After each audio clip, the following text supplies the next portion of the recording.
Assalamualaikum warahmatullahi wabarakatuh. Saya Aisyah Umain.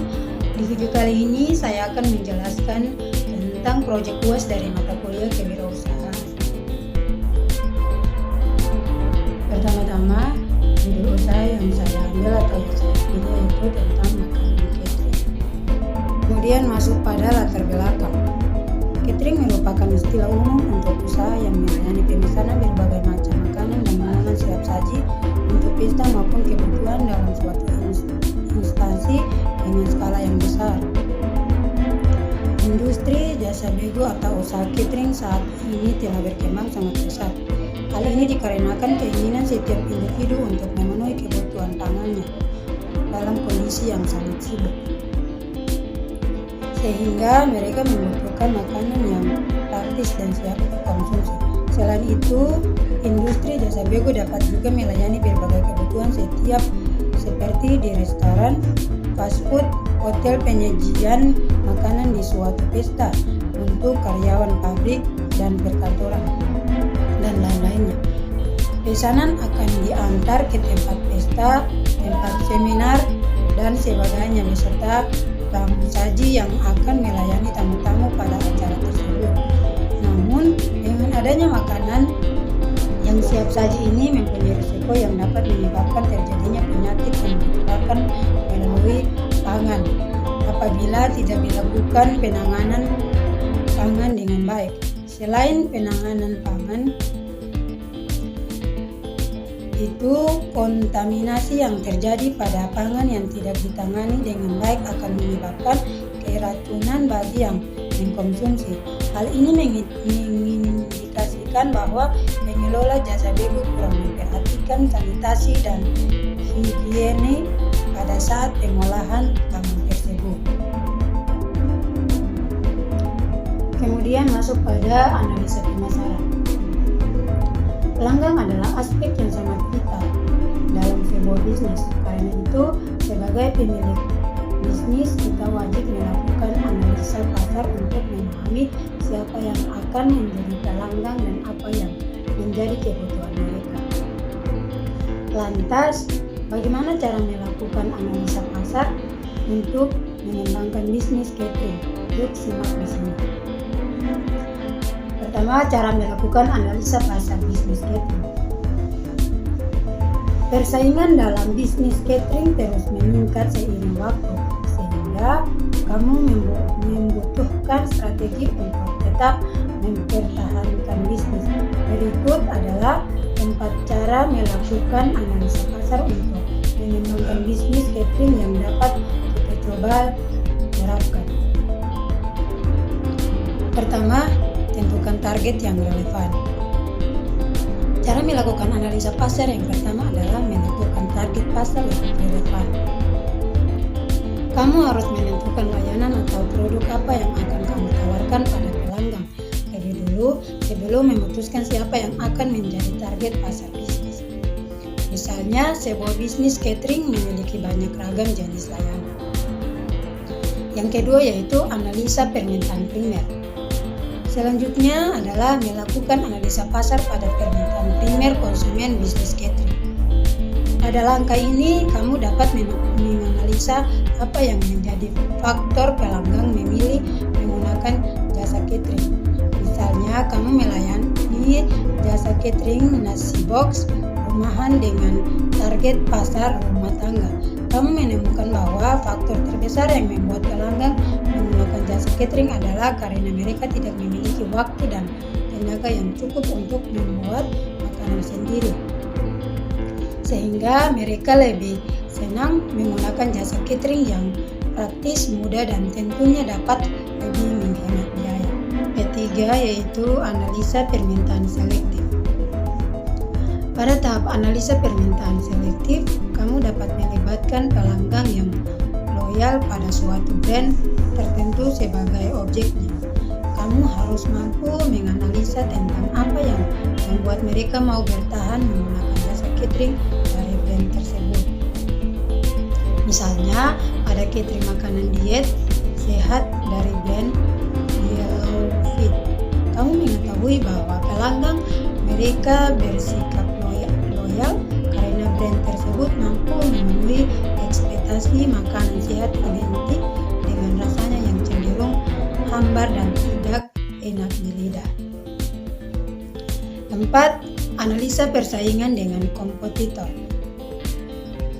Cara analisa pasar untuk mengembangkan bisnis catering terakhir adalah dengan memperhatikan tingkat persaingan dengan kompetitor.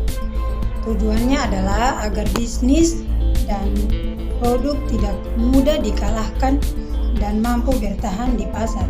Kamu bisa mulai untuk mencari tahu apakah di sekitaranmu sudah terdapat bisnis dalam bidang yang sama. Jika kamu menemukan jenis-jenis catering, coba cari tahu jenis catering seperti apa yang mereka layani sehingga kamu bisa membedakan bisnis yang kamu jalankan dan persaingan menjadi tidak terlalu sengit. Dan masuk pada analisa produk.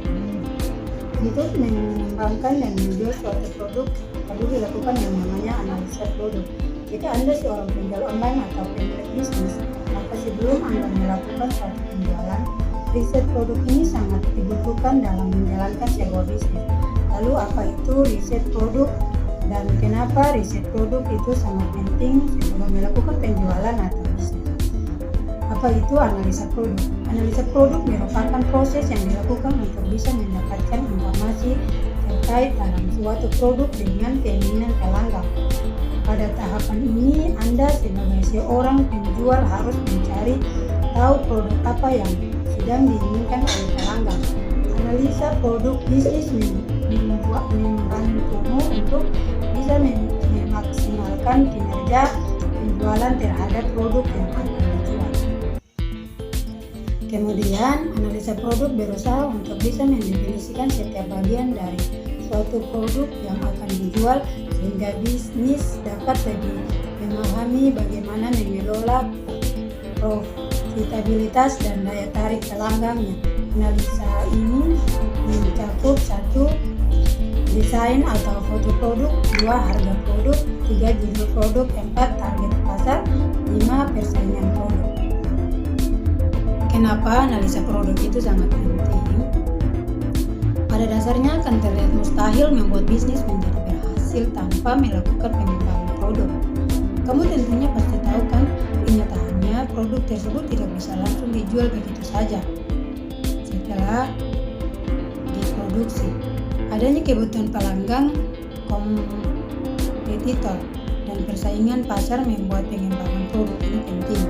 Misalnya, dalam memberikan inovasi atau menciptakan kelebihan dari produk tersebut. Nah, pengembangan produk ini tidak dapat dilakukan tanpa melakukan riset. Analisa suatu produk membuat Anda untuk bisa memahami hal yang diinginkan oleh setiap pelanggan, sehingga bisa menghadirkan produk yang sesuai dengan keinginan mereka.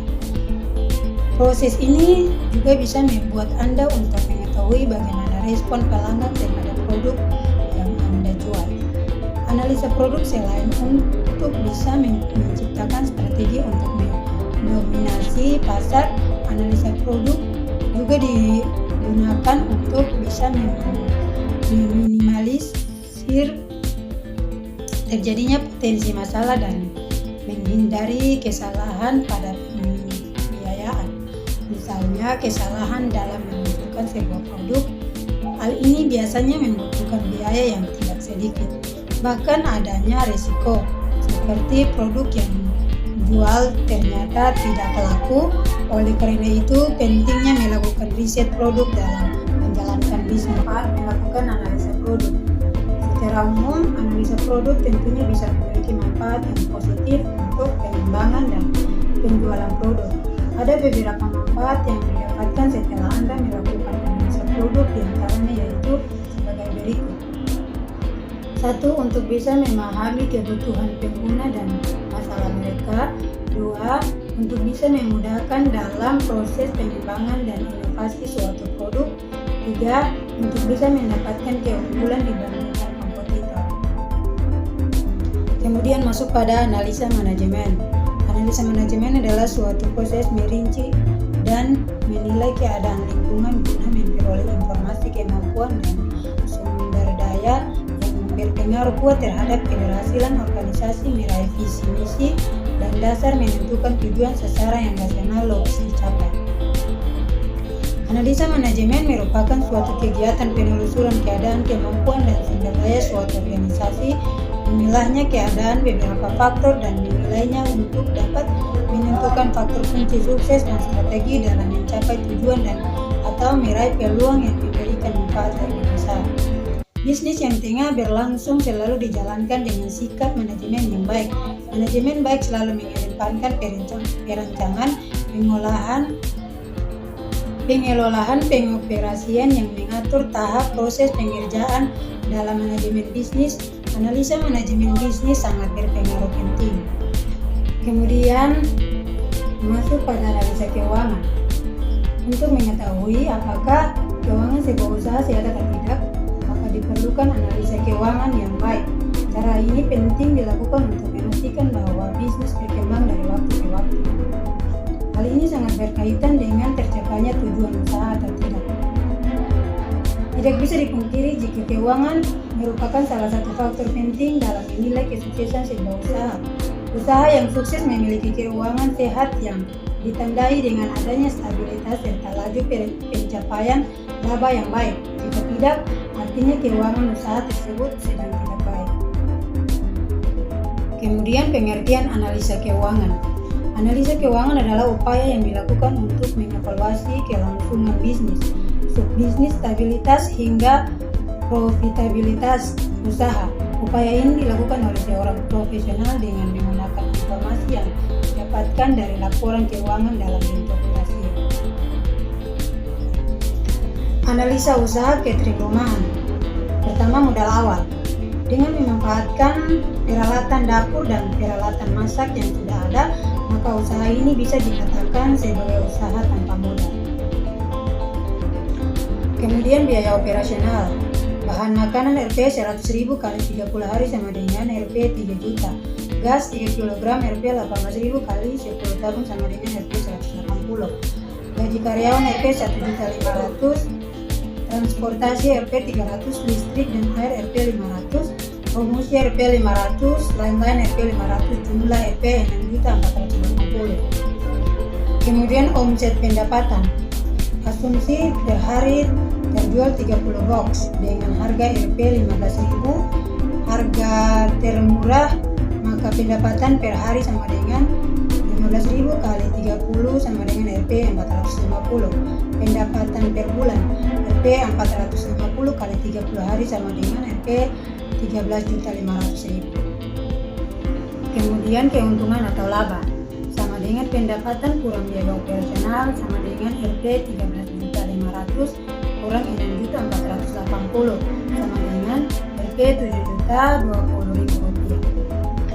Perhitungan analisa dan modal usaha catering rumahan tersebut adalah asumsi yang bertujuan untuk memberi gambar bagi Anda yang ingin terjun dalam usaha catering rumahan. Dalam pelaksanaan angka tersebut dapat berbeda tergantung pada daerah dan omset yang Anda dapat. Sekian penjelasan dari saya, kurang dan lebihnya saya mohon maaf. Wassalamualaikum warahmatullahi wabarakatuh.